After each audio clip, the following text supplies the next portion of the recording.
20 घर हटा दिए होते तो क्या होता? आप सोचो साथियों, जरा सोचो अपने दिमाग से। हमारा समाज रोडों पर, सड़कों पर खर्चा कर रहा है, रोडों पर जा रहा है।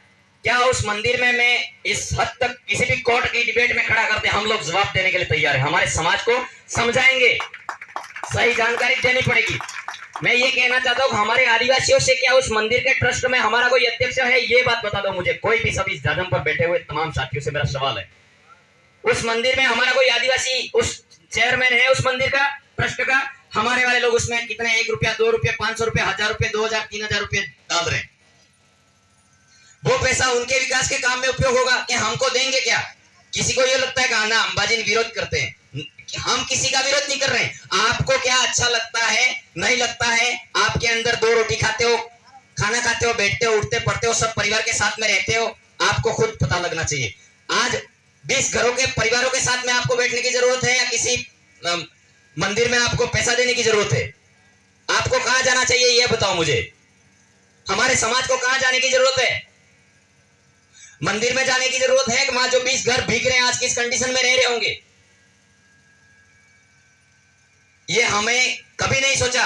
सोचा इसलिए नहीं कि हमारे वाले समाज में लोग गलत ट्रैक पे चढ़ गए हैं।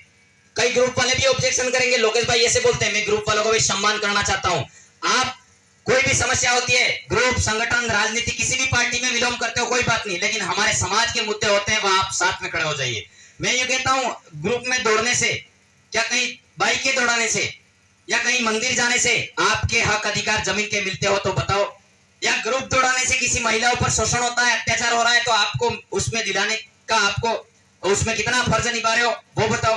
कोई बजट पास हो रहा हो केंद्र सरकार में, वो आपको मिल रहा है कि नहीं मिल रहा है, उसमें क्या कोई बोले? उसमें कोई नहीं बोलता है। तो हम लोगों को एक होकर काम करने की जरूरत है। हम लोग गलत ट्रैक पे नहीं जाए। हमारा आदिवासी परिवार है, आपको सही मूवमेंट में ले जाने के लिए काम कर रहा है। हम कदापि इस मंच के माध्यम से, आप लोग इतने मानते हो हम लोग, मैं छोटी एज का व्यक्ति हूँ, छोटी एज का व्यक्ति हूँ, तो आप लोगों ने मंच पर बुला दिया, इसका मतलब अनुशासन भंग करते हुए बोलूंगा क्या? कभी नहीं। हम लोग 10 है तो 10 ही बोलेंगे और 10-10, 20 होते तो 20 ही बोलेंगे। आदिवासी परिवार का व्यक्ति कभी भी शासन प्रशासन से उलझता नहीं है, वो नियमानुसार काम करेगा।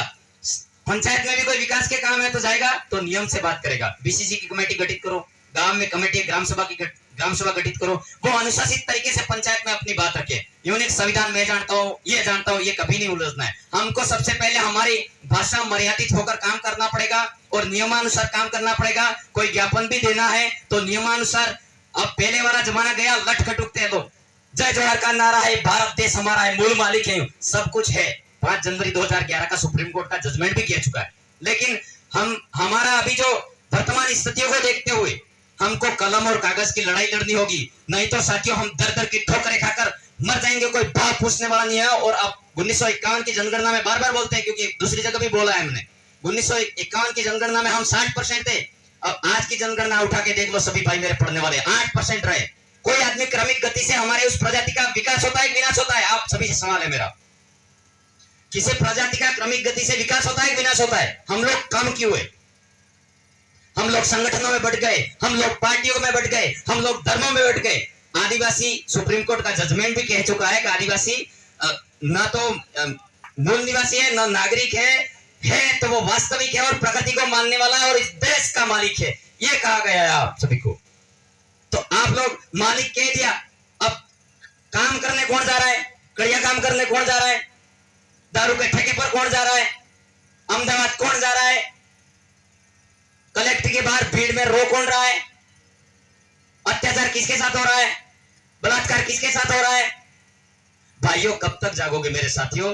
बहुत दुख होता है। दीदी ने जब बोला, बबीता दीदी ने जगदीश भाई के लिए मतलब रो गए, तो मुझे महसूस हुआ मैं मंच पे जाकर क्या बोलूंगा। कांति दादा बोल रहे थे कि मतलब लोकेश भाई तुम्हारा नाम आया नहीं आया बुलवाना, लेकिन मुझे ऐसा दिल भर गया।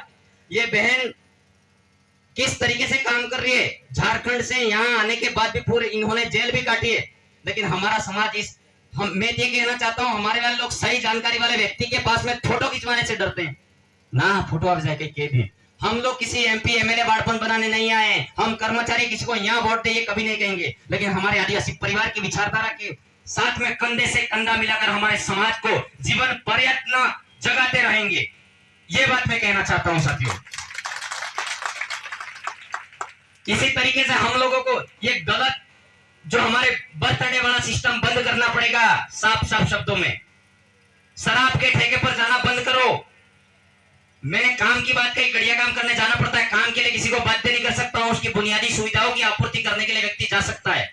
लेकिन हम लोगों ने जिस समय हमारे माता पिता पढ़वाते थे उस समय अगर हम पढ़ लिए होते तो आज कड़िया काम करने की जरूरत नहीं आती।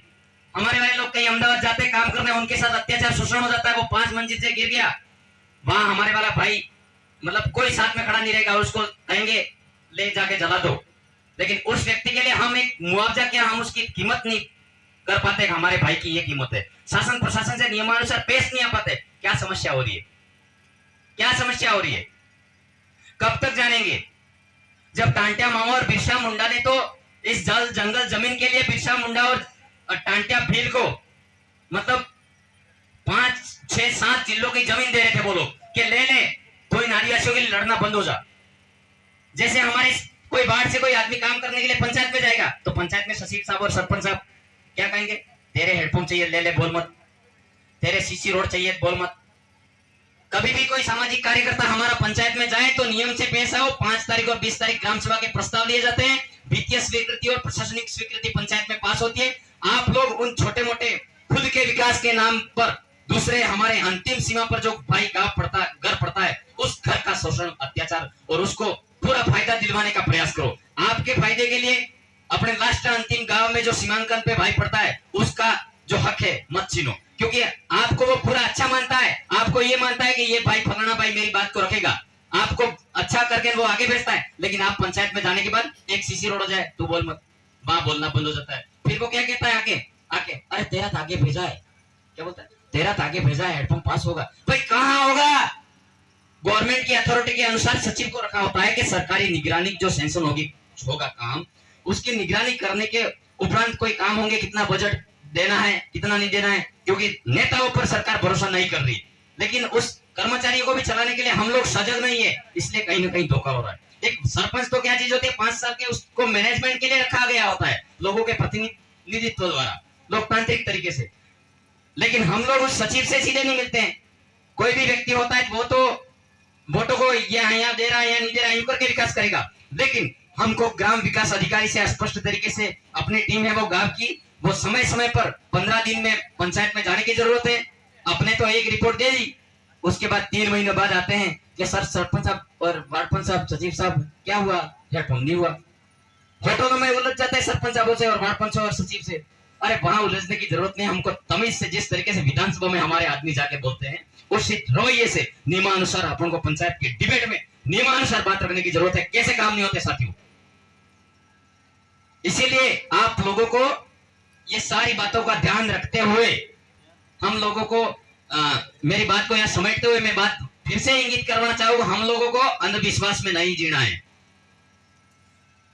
जब हिंदी के पाठ में यह बताया गया वसंत कक्षा 6 में के किसी व्यक्ति ने अ नहीं सिखाया है, व्यक्ति चित्र बनाए पहले, फिर उसके बाद वो लिखना प्रारंभ किया। जब लिखना प्रारंभ करता है तो कोई हिसाब किताब रखना होता है तो लिखना प्रारंभ करता है, तो वहां से हमारे आदिवासियों की इतिहास की शुरुआत होती है साथियों। 6000 साल पहले, लाखों साल पहले आदिवासी इस जमीन का प्राकृतिक प्रदत्त मूल मालिकाना हक हमारे अंग्रेजों ने हमारे को प्रावधान दे दिए। फिर भी आज 77 साल हो जाने के बाद में अब दर दर की ठोकरें खा रहे, दर दर की ठोकरें खा रहे। आज बबीता दीदी यहाँ आएंगे, कोई कहते होंगे बार बार नाम ले रहे हैं कि इनको राजनीति में करवाना है। कोई कांति भाई का बार बार नाम लेते हैं, इनको राजनीति करवा रही है इसलिए हाईलाइट कर रहे। जगदीश भाई का नाम बार बार लेंगे तो कहेंगे ना इनके घर से राजनीति करवानी होगी इसलिए बोल रहे।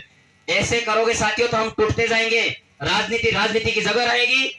हम लोगों को सारे मतभेद किए बिना एक साथ में आगे बढ़ने की जरूरत है। और विशेष बात एक मैं ये कहना चाहता हूं, इस मंच के माध्यम से वीडियो के माध्यम से मेरी बात जहां पहुंचे शासन प्रशासन को भी ये बात कहना चाहता हूं, हमारे ट्राइबल क्षेत्र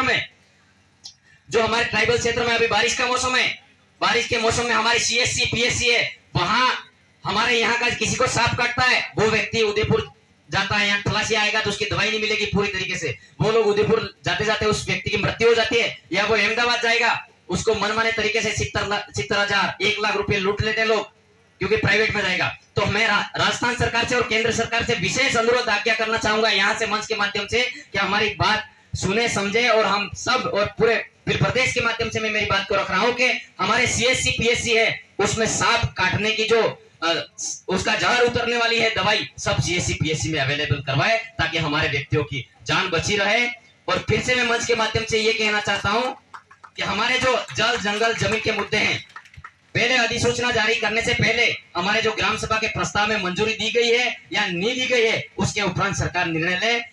ऐसे नहीं कि ग्राम सभा की परमिशन के बिना ही जमीन को कोई लीज पे ले रहा है या फैक्ट्री आ रही है तो आप अधिसूचना पारित नहीं करें। ये सरकार को कहना चाहता हूं, हमारे आदिवासियों के पास में जल जंगल जमीन हमारा एक प्रकृति का हमारा जो प्रकृति नैसर्गिक तरीके से हम जीते आ रहे हैं, हमें जीने दीजिए। अगर हमारे आदिवासियों के साथ में अगर किसी व्यक्तियों ने गलत किया, चाहे वो कोई भी व्यक्ति हो, चाहे देश का प्रधानमंत्री, राष्ट्रपति, उपराष्ट्रपति, चाहे कोई भी हो, अगर प्रकृति के साथ और आदिवासी नैसर्गिक जीवन शैली जीने वाले लोगों के साथ गलत किया तो निश्चित तौर पर आप प्रकृति खुद स्वयं खात्मा कर देगी। ये बात मैं कहना चाहता हूं। तो आप सभी ने मेरी बातों को ध्यानपूर्वक सुना, समझा और ये बातें आपको आपके परिवार में, सगे संबंधी में पहुंचानी है। कई सारे वक्ता भी है आगे बोलने वाले, तो मैं मेरी बात को यहीं विराम देता हूं। जय जोहार, जय आदिवासी, जय बैल प्रदेश। और आप सभी ध्यानपूर्वक सुने, कई सारे और भी वक्ता है, यूं नहीं कि हमको सुन के चले जाए। तो ये बातें आप आगे से आगे बढ़ाए और एक अपने अच्छे भी प्रदेश